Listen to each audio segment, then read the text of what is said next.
Welcome, new and old friends. My name is 242, and today I have 4 stories for you about malicious compliance. Our first is about how a father shows his kids why maybe they should eat the soup, how it's made.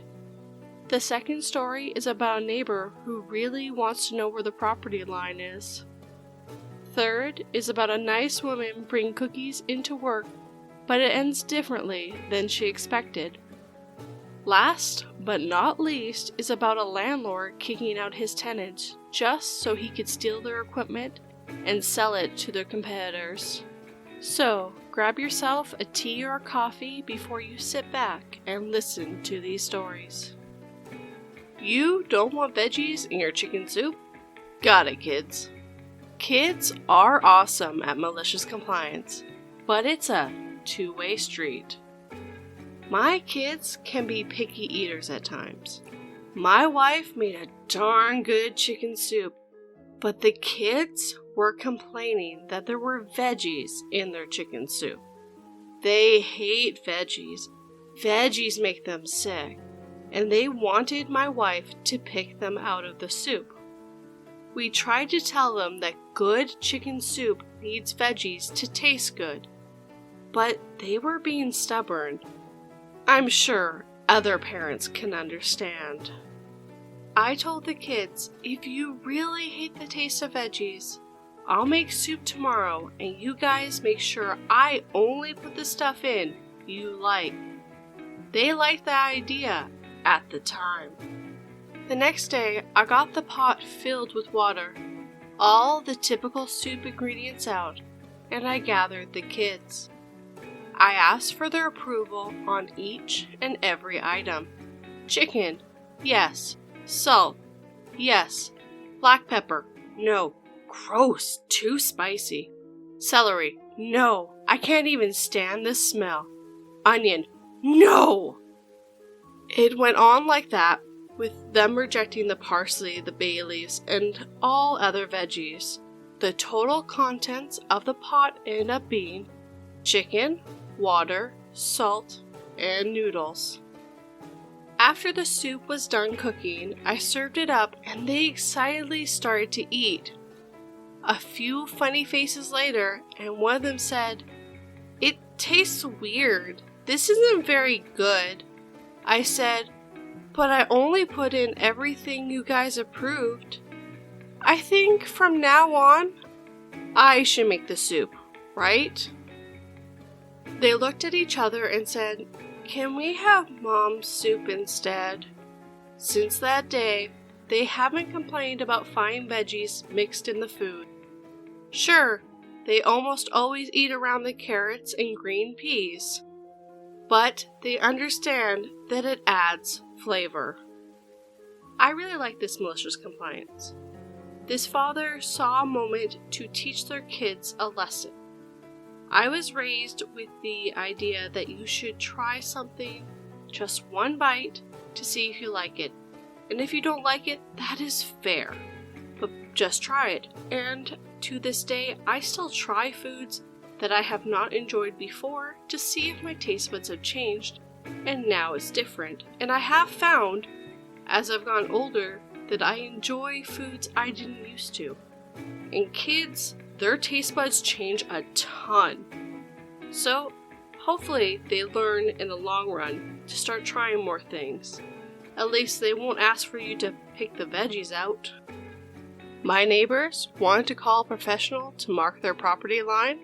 My parents agreed. This was a long time ago, but I remember it clearly. We moved to a community with tight spaces in between our house and our neighbors, and we didn't like them being able to see into our kitchen. We put up a bunch of plants, costing thousands, but my parents thought it'd be worth it. A week later, my parents awoke to the plants completely chopped down. My father was furious and marched down to our neighbor's house. He told my father the plants were on his property line, and therefore he had total rights to take them down. He warned that if anything were to go on his property again, he would report us to authorities immediately.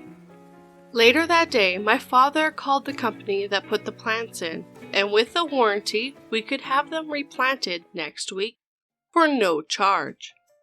We made sure there was no way it was on our neighbor's property. However, a few days later, we caught him chopping them down at 2 a.m. We called the police upon obstruction of property. And after a chat with my neighbor, he decided to call a professional and mark his property line. My father agreed. A few days later, I got home to find orange tape in my neighbor's yard. Apparently, his fence was 11 feet over our property line. We watched as he took down his fence, completely furious. Within the next month, we were enjoying our new space and privacy in our backyard, and my neighbor ended up losing a quarter of his backyard.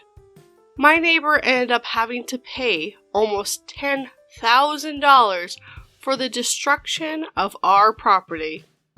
We got to plant our plants again. This was a very good malicious compliance. He wanted to know where the property line was, and apparently so did the father. It's too bad the neighbor didn't get the way he wanted, huh? You're 11 feet onto your neighbor's yard, and now you have to pay for those plants you decided to destroy. Let alone, why do you just destroy someone's plants without going and talking to them? Why do people assume they can just do this stuff and nothing will happen to them? It's mind-boggling how many things I've heard or read similar to this. This is just completely the worst neighbors, and I've been lucky that I haven't had this bad of neighbors. No more cookies. I've been lurking here for a couple months, and I thought I'd share a small story. I was a 40-year-old single mom. I've always liked to bake, and a coworker gave me a recipe for the best cookies I've ever had. Double chocolate chip, 3 kinds of nuts, and a secret ingredient that makes the batter awesome. Thanks, Beck. We were accounting clerks in a union shop. We were not in the union, nor were any of the office staff. The shift workers were all guys, as were the mechanics. They were union. One weekend in mid-March, about 2015, I made Beck's cookies. I went a little overboard and made 8 to 10 dozen. I thought it'd be nice and took enough for everyone into work. I set them by the time clock at shift change, so incoming and outgoing both could have a cookie. The guys loved them and ate them all. Beck and I got a lot of compliments. A month later, my son asked me to make some, and I went overboard again. I again took enough cookies into work for everyone to have some. May rolls around, my son is doing prom, graduating, and we're busy around the house getting everything ready for the graduation party. I did not make cookies in May. Towards the end of May, my boss calls me into his office. One of the union guys has filed a grievance against me personally. I was shocked to say the least. The grievance stated that due to pattern of past practices, I had neglected to make and give them cookies that month. Yes, you heard that correct. Because I made and gave them cookies 2 months in a row, one union guy was demanding that I continue to make cookies for them on my own time and at my own expense. Every month. My boss fought the grievance and won. I continued to bake and brought goodies into the office, but I was never permitted to share with any of the union guys again. I almost wonder if this guy didn't know that she was baking them herself and bringing them in, or if he just didn't care and wanted more cookies. They are her own time, her own ingredients, and you have no entitlement to demand she brings that stuff if she's not getting paid for any of it. And now all the union guys are probably really mad at this guy because none of them can have her baked goods ever again. And I bet you all the office staff has had the same rule applied to them. So nice job. You ruined it for everyone. GG. Landlord advertises all of our company's equipment for sale to our competitors. Best follow our eviction to the letter. I work for a leisure company. Think softball, indoor soccer, laser tag. Can't be specific. Prior to lockdown, managers and the big bosses were negotiating a renewal of the lease on one of our parks. Things were going mostly smoothly. However, the landlords were difficult to contact. Then, 2020 happened. All of our sites were closing, and everything was thrown into a mess. Negotiations began to slip down the priority list. Nobody thought the landlord would push an eviction for an expired lease during this period, especially with still getting rent despite the site's closure, and the closure of every business and restaurant in the immediate area. We were wrong. A few days ago, we received a letter saying we had 7 days to leave the premise and to take everything with us. We were reminded that anything left in the building after 7 days will become landlord's property. This line is very important. Now, a lot of construction goes into the installation of equipment into a new building, which makes emptying one even harder.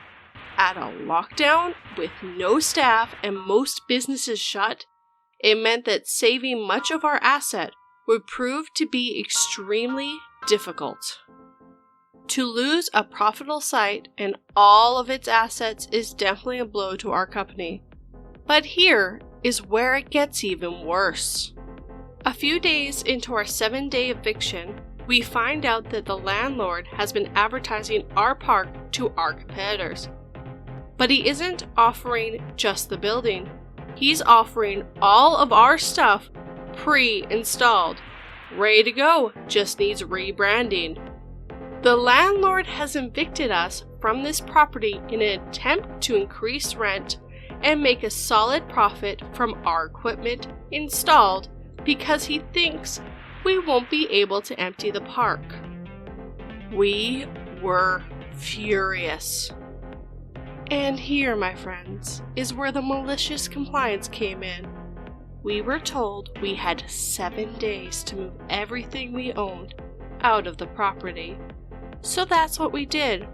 Local businesses from all around offered us free space to store our things. A few people came back out of lockdown and they all spent the rest of the week removing, selling, or destroying everything that was related to us. We didn't even leave light fittings. In every other site vacancies we have seen, we have always ended up leaving thousands of dollars worth of disco lights in the ceiling because they were too hard to get. We leave most of the construction in, as well as things that were bars and kitchens that all stay intact, recognizable as what they once were, but not in this building. We ripped up the flooring we installed, tore down the walls that were not part of the original structure, wooden walls to divide up the space, ripped apart our manager's office and removed all artwork and the lockers. The landlord now has every new deal he had been making dead in the water. A large renovation bill to install new flooring, or a company willing to do it themselves like we were. Lockdown has been extended another 4 weeks, so he has at least 4 weeks without rent. we were paying and won't have any potential buyers. Silver lining, the assets we got out of the site, fridges, TV, equipment, food tables, have all been sold, and the lack of rent and additional income has helped the business and paid staff wages. Update. Hey everyone, I am so sorry for how long an update has taken. I was waiting for things to unfold. Here is what happened next. We handed in the keys, and it was probably the quickest handover we've ever had. The landlord clearly did not want to make any kind of conversation, and there was definitely an elephant in the room. But he definitely said nothing about the lack of our equipment. Complications did arise when we went back for various deposits, but he had no case to withhold the deposits from us, as the building was in excellent shape. We had conducted most of the maintenance work ourselves, so the building was in significantly better condition than when we found it. We had also cleared up 99% of the rubbish and dirt from our demolition crusade, so he couldn't bill us for the cleaning. A minor bit of pressure from our legal team meant that we received everything owed back in full. The building is still vacant, and as of yet, we don't know of any potential buyers. At this moment in time, our company is still standing despite the pandemic closures and lack of business. Staff are all still employed and doing well. What a slime ball of a landlord. You have tenants paying their rent on time who are also negotiating at the time, and you decide to evict them in 7 days so you can sell all their equipment off? That is just horrible, and I'm happy this bit him in the butt. Seriously, that's just horrible to do to someone, to do to a company even. Like, just mind-boggling in a way for me. I'm just really happy that they were able to get all their equipment out, make all their money back basically, or at least some money back, more than they would have got if the landlord got his way. And basically now they don't have this rent to pay, and they're saving at least a little bit of money during this terrible pandemic time that we are all in. Well, I'm just gonna say, landlord, you can go piss up a rope. I hope you enjoyed these stories today. I found that last one very interesting, and I hope you agree. Tell me your thoughts about any of these stories in the comments below. If you enjoyed this video, then hit that like button and make sure it feels it. Though you might want to hear some more, so subscribe and turn that bell to all notifications. Come back this spooky, scary Sunday and enjoy my spine-chilling tales.